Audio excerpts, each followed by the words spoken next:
अस्सलाम वालेकुम स्टूडेंट्स।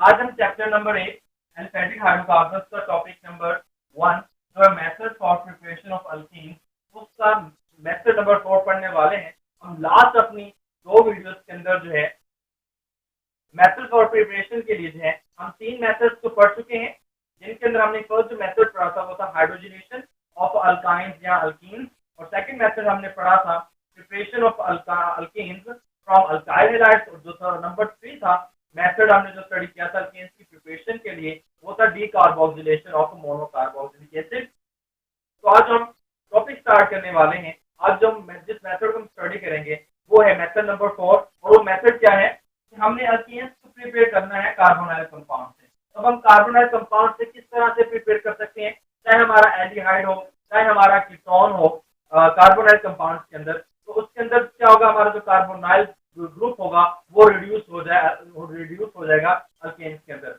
अब इस हेडिंग के अंदर जो है हम कार्बोनाइल कंपाउंड से जो अल्केन्स को प्रिपेयर कर सकते हैं, यहाँ पर हम दो रिएक्शंस की बात करते हैं। जो फर्स्ट रिएक्शन है वो है क्लेमेंसल रिडक्शन, और जो सेकंड हम जहाँ पे जिस रिएक्शन को स्टडी करते हैं वो है वुंड-किचनर रिडक्शन। अब हम सबसे पहले जो है क्लेमेंसल रिडक्शन देखते हैं कि क्लेमेंसल रिडक्शन होती क्या है। क्लेमेंसल रिडक्शन एक ऐसा प्रोसेस होता है जिसके अंदर हमारा कीटोन मॉलिक्यूल जो है वो रिड्यूस हो जाता है अल्केन मॉलिक्यूल के अंदर। हम कीटोन लेंगे और कीटोन को जो है हम रिड्यूस करेंगे जिंक अमेल्गम और हाइड्रोक्लोरिक एसिड की मौजूदगी के अंदर, तो जो हमारा जो कार्बोनाइल ग्रुप होगा कीटोन का वो रिड्यूस हो जाएगा अल्केन के अंदर। अब हम रिएक्शन को देखते हैं। फर्स्ट मैं जनरेशन की बात करूंगा। ये हमारा क्लेमेंसल रिडक्शन, उसके अंदर क्या होगा कि हमने एक जनरल कीटोन लिया,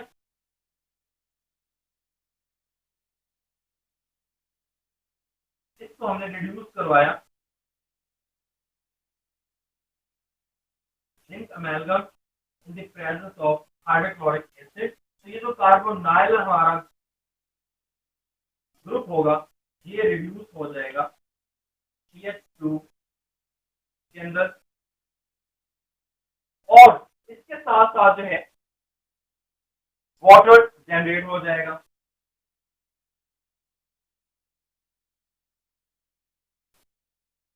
अब हम इसकी एक और एग्जांपल देखते हैं कि हमारे पास एक कीटोन है जिसको हम जो है इस कीटोन का नाम देते हैं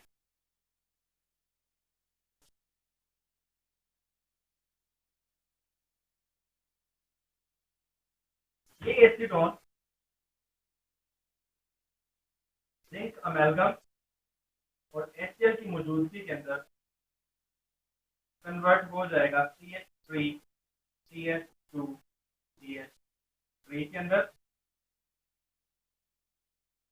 with the elimination of one water molecule। ये वाला जो कार्बोनाइल ग्रुप होगा कीटोन के अंदर वो zinc amalgam in the presence of hydrochloric acid वो रिड्यूस हो जाएगा CH2 ग्रुप के अंदर, और ये अल्केन्स के अंदर कन्वर्ट हो जाएगा। अब हम बात करते हैं सेकंड रिएक्शन की, जो क्या है वुल्फ-किचनर रिडक्शन। वुल्फ-किचनर रिडक्शन एक ऐसा रिएक्शन है जिसके अंदर हमारा जो एल्डिहाइड होगा वो रिड्यूस हो जाएगा अल्केन्स के अंदर इन the presence of hydrazine and in the presence of potassium hydroxide के हाइड्रोजीन की मौजूदगी के अंदर हम क्या करेंगे, इसको रिड्यूस करेंगे, और उसके साथ साथ जो हम पोटेशियम हाइड्रोक्साइड को यूज करेंगे जो हमारे एल्डिहाइड ग्रुप को जो है रिड्यूस कर देगा अल्केन के अंदर।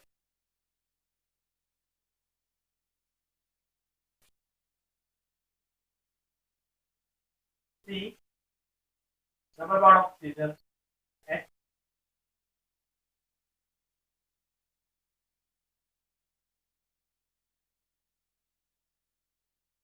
N2H2 ये हाइड्रोजीन है in the presence of potassium hydroxide, तो ये कन्वर्ट हो जाएगा CH3 के अंदर,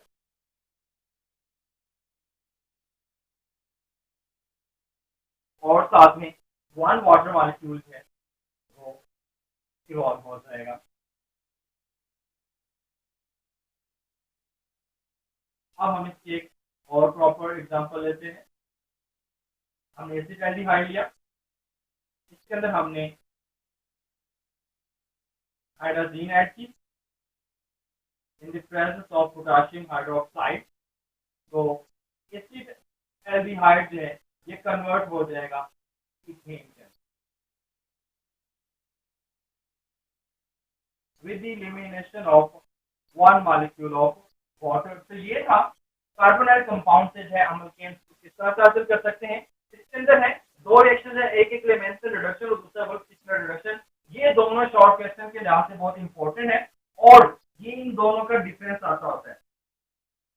एलिमेंटल रिडक्शन और वुल फिशनर रिडक्शन के अंदर क्या डिफरेंस है, ये शॉर्ट क्वेश्चन आ सकता है कि what is elemental reduction and what is Wolff Kishner reduction. और इसके अंदर आप देखेंगे कि ऐसी रिडक्शन जिसके अंदर है हम zinc amalgam in the presence of hydrochloric इस्तेमाल करते हैं और हम कीटोन को कन्वर्ट कर देते हैं अल्केन के अंदर, उसको हम एलिमेंटल रिडक्शन बोलते हैं। और ऐसी रिडक्शन जिसके अंदर है हम किसी भी एल्डिहाइड को हाइड्रोजीन की मौजूदगी के अंदर और पोटेशियम हाइड्रोक्साइड की मौजूदगी के अंदर जब उसको अल्केन के अंदर कन्वर्ट करते हैं तो ऐसा जो रिएक्शन है वो क्या कहलाता है, वो वुल्फ फिशनर रिडक्शन कहलाता है। इसके बाद नंबर 5 है मेथड हमारे पास, वो है ग्रिग्नार्ड रिएजेंट। हम अल्केन्स को ग्रिग्नार्ड रिएजेंट से भी हासिल कर सकते हैं। ये ग्रिग्नार्ड रिएजेंट है इंशाल्लाह हम जो है अपने नेक्स्ट चैप्टर के अंदर है इसको पढ़ेंगे। यहाँ पे बस आप ये देख लें कि हम ग्रिग्नार्ड रिएजेंट से किस तरह से जो है अल्केन्स को बना सकते हैं। और लेकिन मैं आपको उससे पहले ये बताता चलूँ कि ग्रिग्नार्ड रिएजेंट होते क्या है। एक अल्काइल ग्रुप साथ में कोई ना कोई मेटल हो और उसके साथ अगर कोई भी हेलोजन ग्रुप मौजूद हो तो इसको हम नाम देते हैं ग्रिग्नार्ड रिएजेंट का। एक अल्काइल ग्रुप हो, एक इसके अंदर मेटल हो, मैग्नीशियम हो या कोई भी हम मेटल यहाँ पे यूज कर सकते हैं और उसके साथ है ब्रोमीन को भी हम यूज करते हैं, तो ये ग्रिग्नार्ड रिएजेंट कहलाता है। अब इस ग्रिग्नार्ड रिएजेंट को है हम यूज करके अल्केन बना सकते हैं। हम क्या करेंगे, ग्रिग्नार्ड रिएजेंट की डिकम्पोजिशन करेंगे वाटर के साथ या किसी भी डाइल्यूट एसिड के साथ हम उसकी डिकम्पोजिशन करेंगे। उसकी डिकम्पोजिशन से हमें अल्केन मिलेगा। हम इधर कर लेते हैं एक रिएक्शन।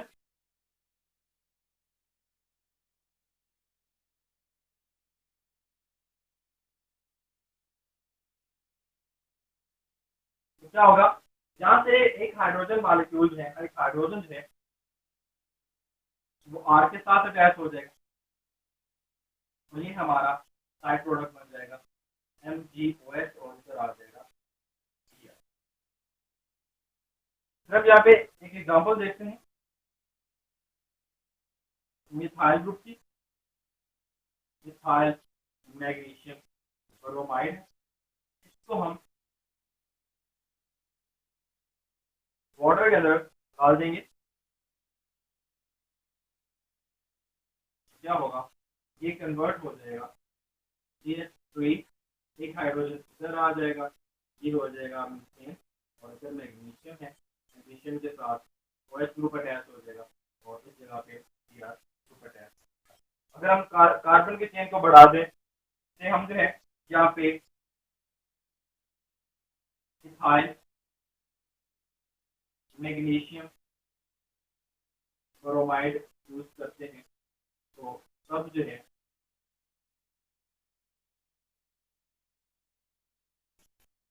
ये रिएक्शन बन जाएगा कंप्लीट इनके लिए कन्वर्ट हो जाएगा।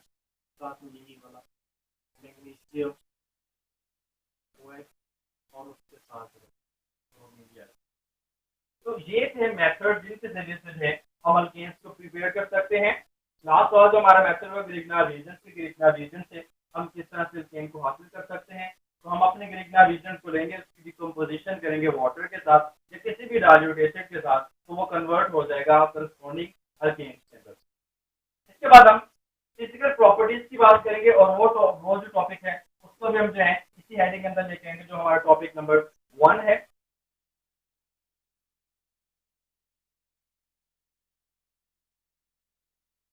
फिजिकल प्रॉपर्टीज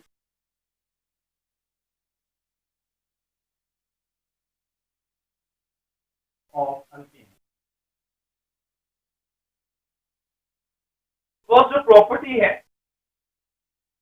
वो है नेचर के बारे में।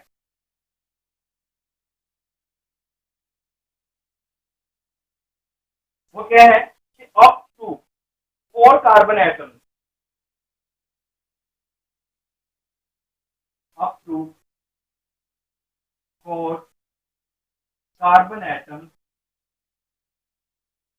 4 कार्बन एटम के ऊपर मुश्तमिल जो अल्केन्स होती हैं वो कलरलेस होती हैं,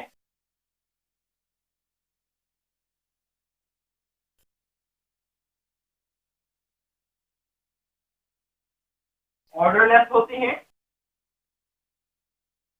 और ये तमाम तमाम गैसेस होती हैं। Carbon number 5 to carbon number 17, carbon number 5 से कार्बन नंबर 17 तक जो अल्केन्स होती हैं वो कलरलेस ऑर्डरलेस लिक्विड्स होते हैं।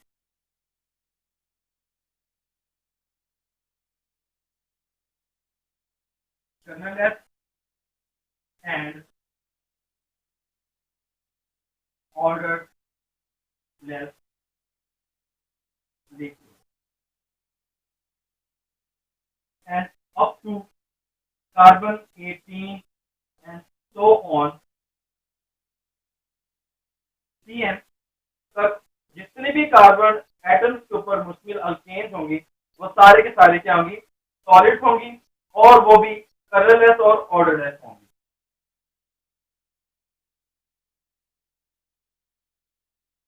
Solid and colourless and also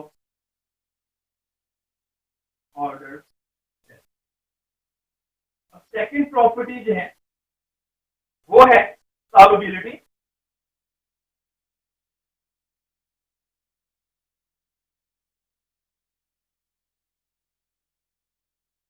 एक बात बहुत मशहूर है, लाइक डिसॉल्व लाइक, कि जैसी चीज होगी वो अपने ही जैसी चीज के अंदर जो है वो डिसॉल्व होगी। तो इसी तरह अगर हम अल्केन्स की बात करें तो अल्केन्स हैं ये नॉन पोलर मॉलिक्यूल्स होते हैं। तो नॉन पोलर मॉलिक्यूल्स होने की वजह से ये नॉन पोलर जो सॉल्वेंट्स होते हैं सिर्फ उनके अंदर सॉल्युबल होते हैं, जबकि जो पोलर सॉल्वेंट्स हैं उनके अंदर ये इनसॉल्युबल होते हैं। नॉन पोलर सॉल्युबल्स की अगर हम बात करें तो उसके अंदर आ जाता है बेंजीन, आ जाते हैं ether, carbon and carbon tetrachloride, ये सारे हैं ईथर वगैरह, ये सारे के सारे जो है नॉन पोलर जो है इनके अंदर आ जाते हैं। क्योंकि जो पोलर सॉल्यूशन के अंदर वाटर आ जाता है, ये वाटर के अंदर अल्कीन जो सॉल्युबल नहीं होते, लेकिन जो है ये नॉन पोलर सॉल्वेंट के अंदर इजीली सॉल्युबल होते हैं। अब हम बात करेंगे थर्ड प्रॉपर्टी की, वो है फिजिकल कांस्टेंट। अब फिजिकल कांस्टेंट में क्या आ जाता है, boiling point and melting point. Boiling point और मेल्टिंग पॉइंट हैं ये इंक्रीज होते रहते हैं जैसे जैसे कार्बन एटम्स की तादाद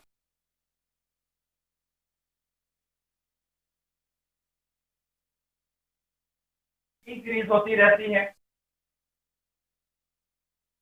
जबकि डेंसिटी जो है वो जैसे जैसे कार्बन एटम्स की तादाद बढ़ती जाएगी वो भी इंक्रीज होती जाएगी। तो अगर हम इनकी सॉल्युबिलिटी की बात करें,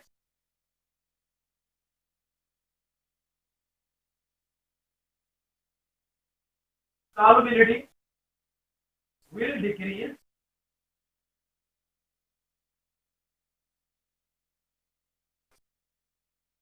if number of carbon atom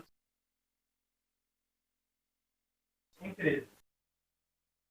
जैसे जैसे कार्बन एटम्स की चेन बढ़ती जाएगी उसकी जो सॉल्युबिलिटी होगी वो डिक्रीज होती जाएगी। अब मैचिंग पॉइंट में या बॉइलिंग पॉइंट में 20 डिग्री सेल्सियस से 30 डिग्री सेल्सियस का चेंज आता है जब एक CH2 ग्रुप जो है चेंज होता है या ऐड होता है। जैसे अगर हम बात करें CH3 है, CH3 है, तो जब हम इसको चेंज करेंगे CH3 CH2 एंड CH3 तक, तो इस CH2 ग्रुप के ऐड होने की वजह से तकरीबन जो बॉइलिंग पॉइंट होता है वो 20 डिग्री से 30 डिग्री सेल्सियस के दरमियान जो है वो बढ़ जाता है